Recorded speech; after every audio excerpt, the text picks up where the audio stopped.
अच्छा जरा मुझे बताओ, आप में से कौन कौन एकादशी का व्रत रखता है? हाथ उठा के बताओ। जितनों ने हाथ उठाया एक भी नहीं लग रही एकादशी का व्रत रखने वाली। अब ऐसे ऐसे रखें तो कहो एकादशी का व्रत है हमारा, कहा मतलब एकादशी का व्रत रखने वाला हमारे आचार्य जी जैसा लगेगा। हाँ, अब कोई और वो कहे मैं एकादशी रखता हूं तो मुझे हंसी आती है, बोले काय को झूठ बोल रहे हो। हाँ, आजकल लोगों ने व्रत का अर्थ पता है क्या निकाल लिया?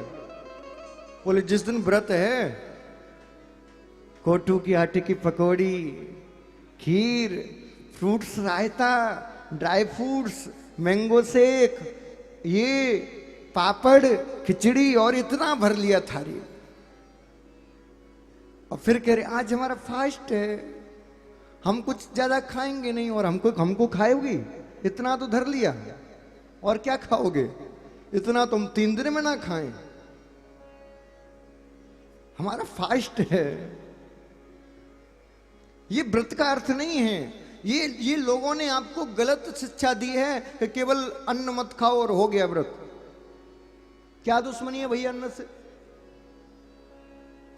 अन्न क्यों नहीं खाना चाहिए? एकादशी के दिन चावल क्यों नहीं खाना चाहिए? इसका एक अलग साइंस है, अलग विज्ञान है, लेकिन वो यहां नहीं बताऊंगा, सेमिनार में बताऊंगा। क्यों बताऊं यहां फ्री में? उसका अलग साइंस है, कथा करे वैसे थोड़ी है। हाँ, वो एक अलग विज्ञान है। एकादशी के दिन ही क्यों रखा जाता है व्रत? द्वादशी के दिन क्यों नहीं रखा जाता? दशमी के दिन क्यों नहीं रखा जाता? इसका भी एक अलग विज्ञान है, वो अब अभी नहीं बताऊंगा। अरे उसकी अलग फीस लगती है, ऐसे थोड़ी। हाँ, आजकल फ्री में देना बंद कर दिया हमने सब कुछ। फ्री की लोग कीमत नहीं समझते साहब। हाँ, देखो वो लंबा विषय हो जाएगा। आपको पता है पैसे के लिए मैंने कभी काम नहीं किया। मैं कसम से आपसे कह रहा हूं, जिस दिन से कथा करना प्रारंभ किया है आज तक अपने लिए मैंने कभी 1 रुपए नहीं मांगा। अब इन सब के लिए तो मांगना पड़ता है, नहीं घर की जमीन बेचनी पड़ेगी महाराज। तो इन सब के लिए तो लेना पड़ेगा। बंधु देखो, पहले तो ये समझिए कि एकादशी का अर्थ क्या होता है। एकादश 5 कर्मेंद्रियां, 5 ज्ञानेंद्रियां, कितनी हो गई? 10, और 1 मन, कितने हो गए? 11। 11 को संस्कृत में क्या कहते हैं? एकादश।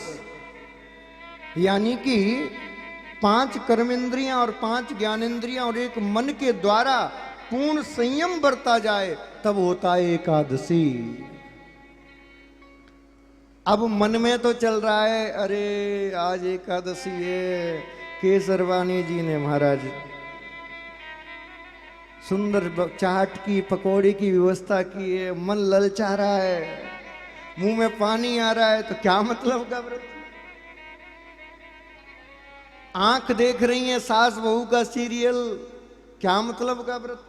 कानों में हेडफोन लगाए, उस डीजे का गाना चल रहा है, क्या मतलब का एकादशी का व्रत? तुम्हारी एक भी इंद्री ने व्रत रखा? कहां हुआ एकादशी? बताओ ना। ये तो इसका सामान्य उदाहरण हो गया। अब ये एकादशी का व्रत क्यों रखा जाता है, इसका थोड़ा सा वैज्ञानिक उदाहरण सुन लीजिए।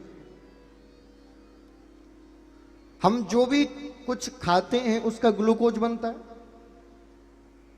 सेमिनार की बात बता रहा हूं, फ्री में भैया ने कह दिया इसलिए। हाँ, बनता है ग्लूकोज। अब जब हम पूरे महीने बिना किसी ब्रेक के लगातार खाते जाएंगे तो हमारे शरीर को जितनी ग्लूकोज की आवश्यकता है उतना लेने के बाद हमारा जो शरीर है वो ग्लूकोज को लेना बंद कर देता है। और जब ग्लूकोज को लेना बंद कर देता है तो उस ग्लूकोज का ओवरफ्लो होता है, और जो ग्लूकोज का ओवरफ्लो होता है तो वही ग्लूकोज बनता है एसिटिक अम्ल। क्या बनता है? एसिटिक अम्ल। और वो एसिटिक अम्ल ही तमाम प्रकार की बीमारियां बनाता है। वो आपको एसिडिटी बनाएगा, खट्टी डकार आने लग जाएंगी, मन ललचाने लगेगा, घबराहट होने लगेगी, तमाम प्रकार की बीमारी वो एसिटिक अम्ल बनाता है। तो उस एसिटिक अम्ल को ना बनने दिया जाए, उस ग्लूकोज को ओवरफ्लो ना होने दिया जाए, इसीलिए हमारे ऋषियों ने 2 दिन निर्धारित किए हर महीने में, 2 एकादशी। बोले इस दिन बिना कुछ खाए पिए रहो, जिससे तुम्हारा शरीर का बैलेंस मेंटेन रहेगा, तुम्हें कभी किसी प्रकार की बीमारी नहीं होंगी। लेकिन तुमने एकादशी के दिन इतना खा लिया कि डबल ओवरफ्लो हो गया महाराज। नियम है या तो एकादशी निराहार रखी जाए, निराहार नहीं रह सकते तो फिर एक काम करिए, एक फल खाइए, वो भी केवल दिन में। रात्रि में फल नहीं खाए जाते, इस बात को गांठ बांध लो वरना जिंदगी भर पछताओगे। सूर्यास्त के बाद किसी भी प्रकार का फल नहीं खाना चाहिए। भोजन करने के बाद या भोजन करते समय कभी फल नहीं खाना चाहिए, क्योंकि भोजन करते समय यदि आप फल खाओगे तो जो फल खाया है वो और जितना भोजन किया है वो दोनों सड़ जाएंगे, एक का भी तुम्हें लाभ नहीं मिलेगा, एक का भी लाभ नहीं मिलेगा। भोजन हमेशा खाली पेट खाना चाहिए, खाली पेट, सॉरी फल खाली पेट हमेशा खाना चाहिए। तो फल खाइए यदि निराहार नहीं रह सकते तो। और सबसे अच्छा उपाय बता रहा हूं आप सबके लिए, यदि आप सच में एकादशी का पूर्ण फल चाहते हो, शारीरिक रूप से भी और मानसिक रूप से भी, पूरे दिन उस दिन नियम बना लीजिए कि यदि हम इंद्रियों का व्रत ना रख पाए तो कोई बात नहीं, शरीर स्वस्थ रहे इसके लिए व्रत रखें। उसके लिए नियम बनाओ, सुबह से लेकर और रात्रि तक गुनगुने पानी में थोड़ा सा शहद डाल के, थोड़ा सा नींबू डाल के बस वही पिएंगे और कुछ नहीं पिएंगे।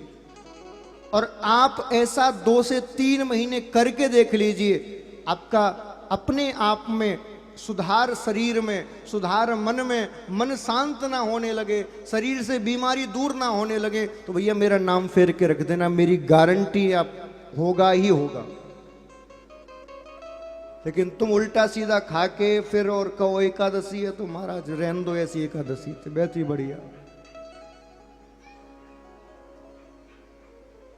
अच्छा भैयाओं में तो फिर भी ठीक, माताएं कुछ ज्यादा ही भावुक हो जाती हैं एकादशी के दिन, तो ये भी बना लूं वो भी बना लूं, आज तो मौका मिला है।